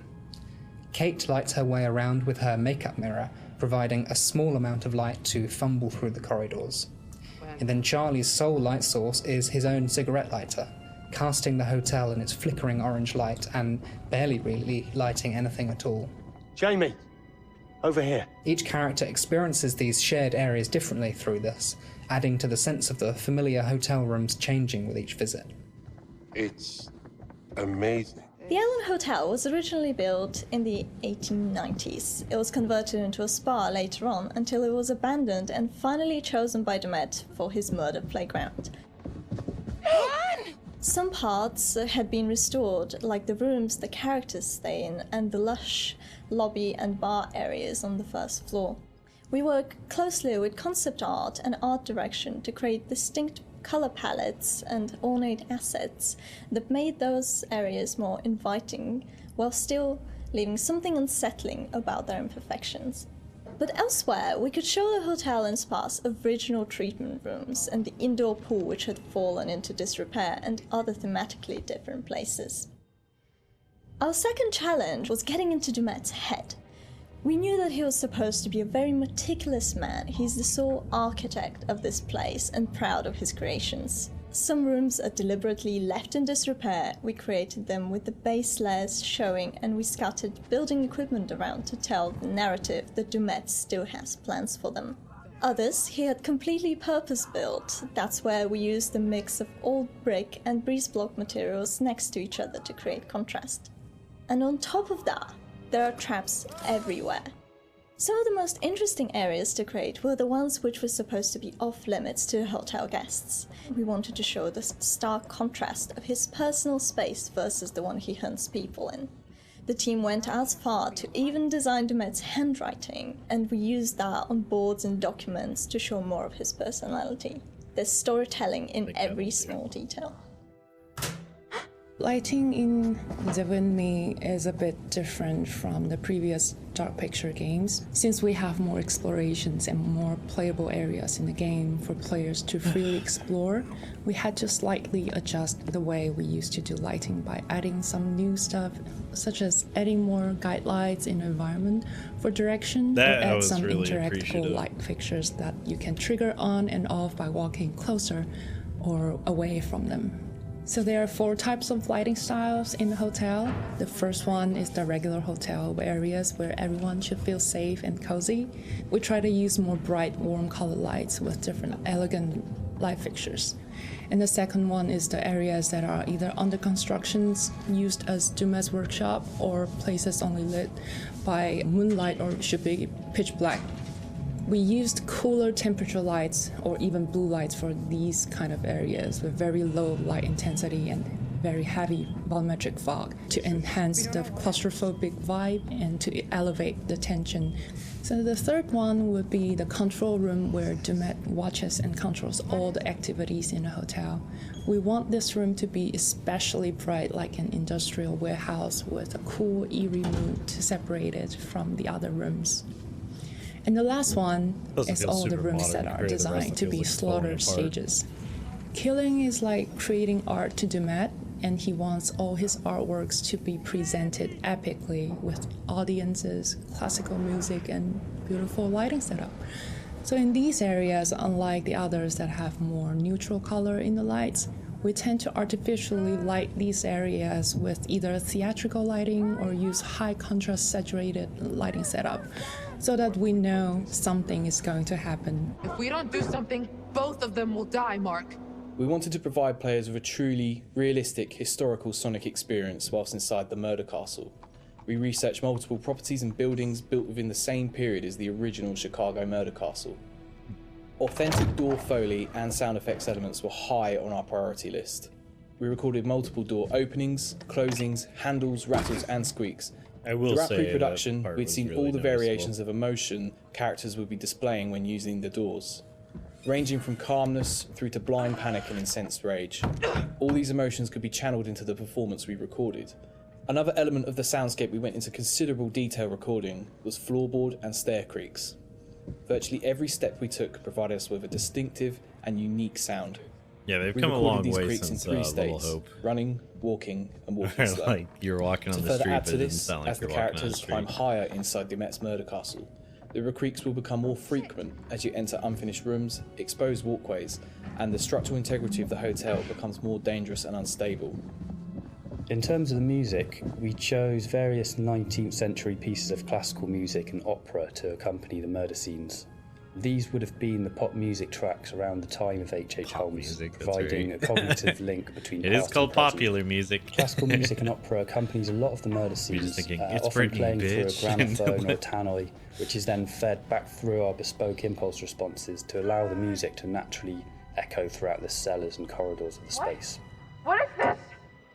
We took a similar approach as well with the abstract sound design, including nods to classic horror films with really discordant, unnerving piano impacts and bowed metal interspersed with electromagnetic recordings, synths and ultra-modern distortion to provide that juxtaposition and that link through time between the historical setting and the modern-day story.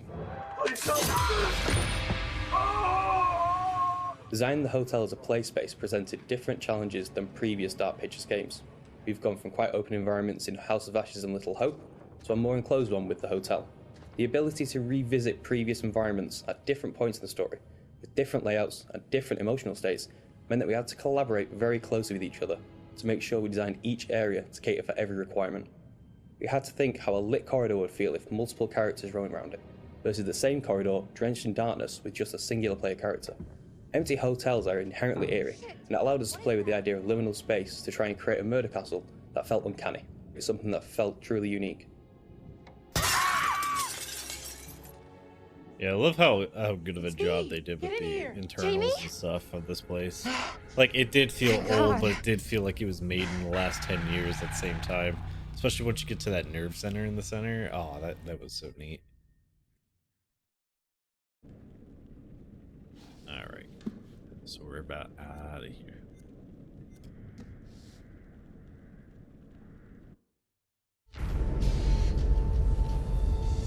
What's up, my people? It's Joe Morello here with another podcast talking about the beautiful thing that we like to call murder. As ever, I'm joined on the show by my wife. Hi, Michelle. Hello, Joe. Hello, listeners. What wicked delights do you have waiting for us on the coroner's slab today, Joe? I'm glad you asked that, Michelle, because we're going to go deep with this one as we talk about the Shoe Shine Killer. A new killer on the block. And we have a cameo appearance from your friend and mine, Manny Sherman, the Beast of Arkansas. What a lineup. That's right. This is a case that's going to blow the listeners' minds because I believe, and I'm just putting it out there, that maybe, just maybe, local law enforcement got this one wrong. Sounds like a great show. You got it. But before we dig a little deeper and get to the juicy bits, I want to introduce a very important character in this story. FBI Special Agent Hector Monday. Let's take everyone back to Wednesday, January 15th, 1997, when Chester Bell of the FBI reported how Hector Monday and his team had apprehended the Beast. Good morning to you all. I'm Chester Bell, Assistant Director at the Federal Bureau of Investigation. At approximately 0530 local time, a team led by Special Agent Hector Monday and supported by law enforcement officers conducted a raid of a motel room just outside Birmingham, Alabama, to apprehend Manny Sherman, the man known as the Beast of Arkansas. Using state-of-the-art psychological profiling techniques, Special Agent Monday and members of his task force not only identified their suspect, but predicted his movement with unerring accuracy. I'm delighted to say, we have our man. Now, I've got something here that's going to put This a is like different the most slant on this content any of case the games have altogether. had, I swear. What is it? I've managed to get in my possession extracts from the interview sessions between Agent Monday and Manny Sherman. No way! How do you keep getting hold of stuff like this? I have my sources, but I can't reveal them, not even to you. These tapes are being played for the first time anywhere in the world outside the actual Like, I listen to a interview. lot of podcasts. This doesn't sound like any podcast I've ever heard. It's so scripted. Like, the majority of what I listen to is very January unscripted. 1, 1956. Come on. You know Especially all the Kevin this. Smith What do you ones. want? What's this? Huh. You've been doing your research, haven't you, Special Agent Monday? What are my favorite television programs? Describe my first pet? What were your friends like as a child? What is this? You taking a survey, you try to learn something. Would it kill you to be direct? You wanted to know what inspired me? As if I wasn't an original? Well, maybe there was one man I found myself a little fascinated by. Henry Howard Holmes. Why? Because he was numero uno. America's first. The guy invented the trade. He set the benchmark, you know? Learn your history, Monday. Read a book. You think because I stuck a blade in some people and get off on it, I'm not smart? I, allegedly killed 13 people before you got smart enough to find me. That was disturbing. Did you hear the way Manny spoke? I mean, he was like channeling every sick psycho you've ever heard of. But he saved the best for last. None other than H.H. Holmes himself. America's first serial killer. The very same. Let's play the next tape. I had to build my own little castle, just like Holmes did. Most people like me do their business where their target lives. That's just asking to get caught. Holmes had the right idea. It's all about the honey trap. You bring me some smokes, like I asked? Lucky Reds? Yes.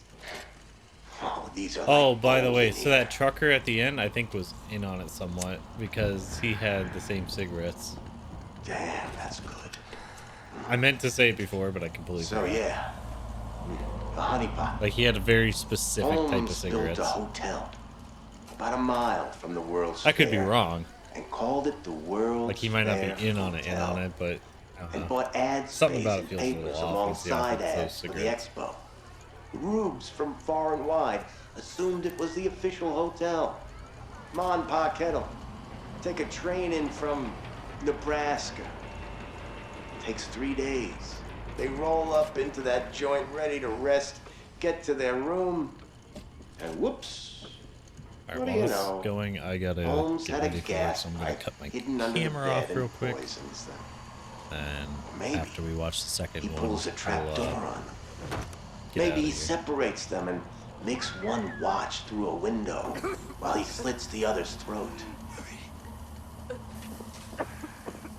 That's the advantage of a honeypot. No shortage of targets. That's why I picked all those houses north of the airport.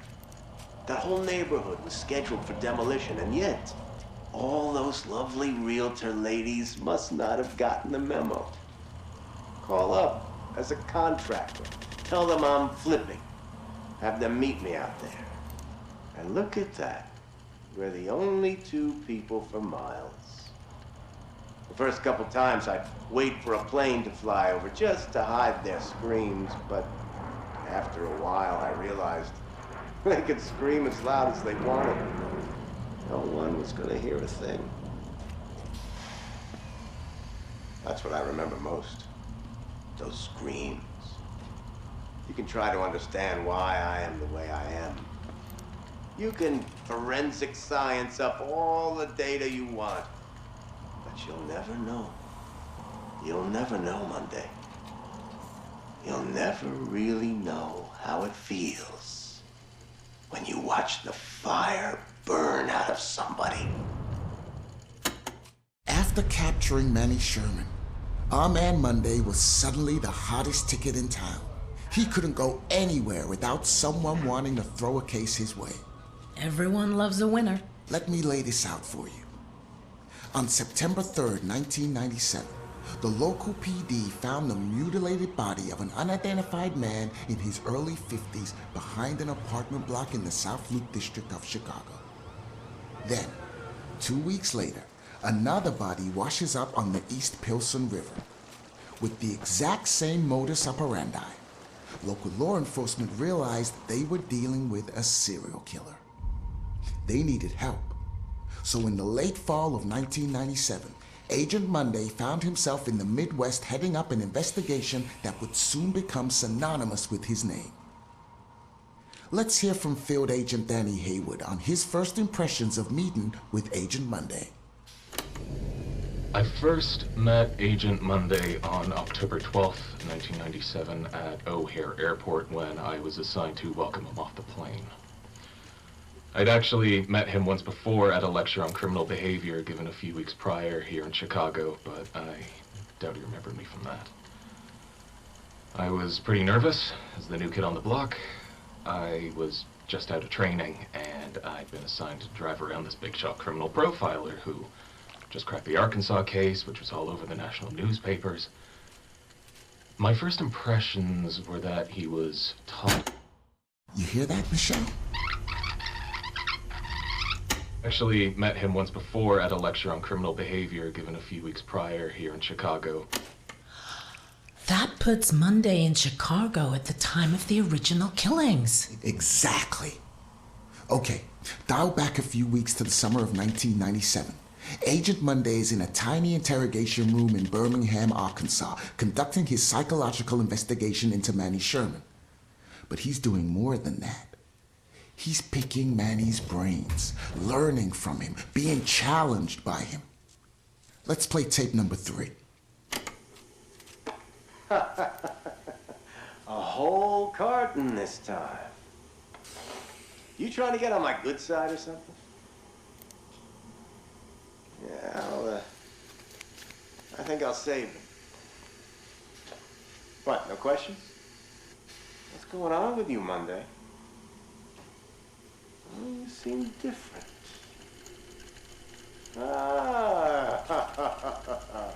I see that glimmer in your eye, you little devil. I can keep secrets, man. We all have them. That prosecutor is trying to get numbers out of me. Know that? Of course you know that. Numbers. They got Holmes for 27, but we know he was closer to 200, right?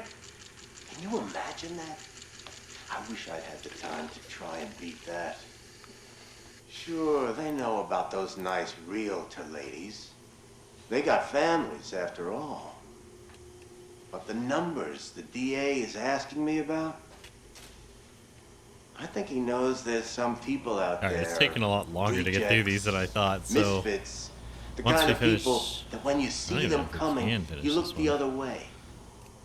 Does anyone notice if they go missing? Yeah, once this one's done, though, I'll be heading out. And then we'll just play it on the front of the next I never screen. knew what he meant by that. Not until I watched that first girl bleed out. I call it art. That's my signature on society.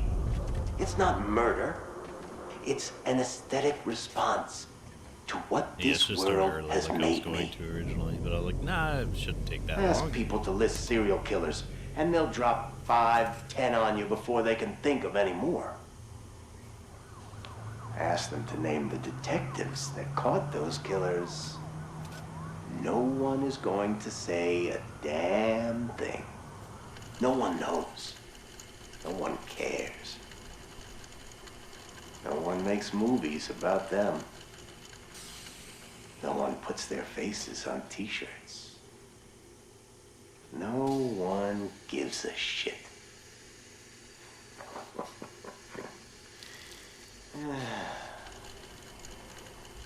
I've left my mark on the world. Have you?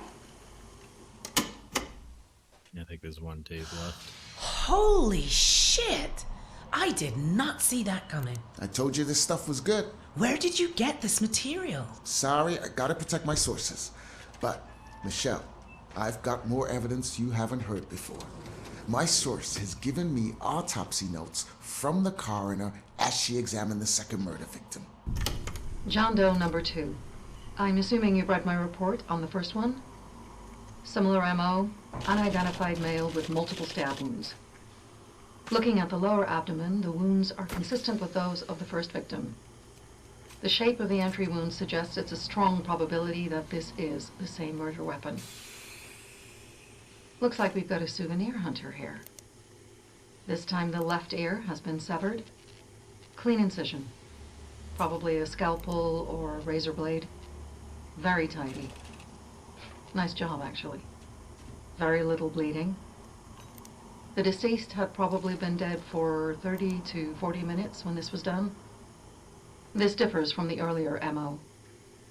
If you remember, that John Doe was still alive when the teeth were removed. That would have created a lot of noise and mess. This guy is learning. Yeah. All right. So with that, we're gonna head on out real quick. Thank you all for coming out. Is there? No. We'll do Murder with Morello part 2 and look at the dioramas tomorrow, and we'll also be doing the Until Dawn remake. So look out for that. Have a wonderful evening. It's been Beard. Later.